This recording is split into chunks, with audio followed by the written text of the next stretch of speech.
ऐसा तो मैंने सोचा नहीं था कि मेरा डंपर खराब होने की वजह से दूसरे डंपर को धोकर उसमें ग्रीस कराना पड़ेगा। फिर मैं जाता हूँ ग्रीस वाले भाई के पास, लेकिन यहाँ तो काम में कुछ अलग हो रहा था। क्रेन मशीन से रोलर के बेलन को बांधकर वर्कशॉप में ले जा रहे थे, क्योंकि इसका भी काम होना बाकी था। और क्रेन के ऑपरेटर साहब अपनी मशीन को स्टार्ट कर लेते हैं। फिर मैं ग्रीस वाले भाई को लेकर डंपर के पास ले आता हूँ और ग्रीस करना स्टार्ट कर देते हैं। लेकिन थोड़ी देर ग्रीस करने के बाद ग्रीस मशीन में ग्रीस खत्म हो जाता है। लेकिन ग्रीस वाला भाई बाल्टी से ग्रीस निकालकर मशीन को फुल कर लेता है और फिर से डंपर में ग्रीस करना स्टार्ट कर देते हैं। ग्रीस हो जाने के बाद मैं डंपर को ले आता हूँ पंचर पॉइंट पे, क्योंकि डंपर का टायर जो पंचर है और ये छोटू जेक चढ़ाने लग जाता है। आखिरकार जेक चढ़ाने के बाद टायर को मशीन से खोलने लग जाता है। नट खुल जाने के बाद पहले वाले टायर को बाहर निकाल कर साइड में रख देता हूँ। अब बारी थी पंचर वाले टायर को बाहर निकालने की। बहुत ज्यादा मेहनत करने के बाद फाइनली मैं टायर को बाहर निकाल लेता हूँ और फिर टायर को गड़का कर ले जाता हूँ पंचर बनवाने के लिए और मैं टायर को नीचे पटक देता हूँ। अब बारी थी स्टोर जाकर पेच लाने की, तो मैं बिना देर किए चल देता हूँ। पहले तो मैं ऑफिस पहुंचकर पेच को इशू करवा लेता हूँ। फाइनली गाइस पेच को इशू करवाने के बाद मैं लॉक सीट लेकर चल देता हूँ स्टोर। आखिरकार मैं स्टोर पहुंच जाता हूँ और आकाश भाई को लॉक सीट दे देता हूँ। फिर आकाश भाई पेच लेकर आ जाते हैं। उसके बाद मैं पेच को लेकर चल देता हूँ पंचर पॉइंट में पहुंचकर पेच को दे देता हूँ पंचर वाले भैया को। अब मेरा काम हुआ खत्म। काफी समय बीतने के बाद आखिरकार मेरे टायर का पंचर बन जाता है और मैं टायर को लाकर बिना देर किए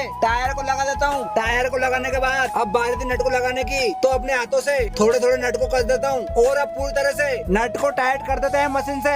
आखिरकार नट टाइट होने के बाद पंचर वाला छोटू जेक को उतार देता है। तो अपने ब्लॉग को यहीं पर करता हूँ विराम। तो बोलो जय श्री राम।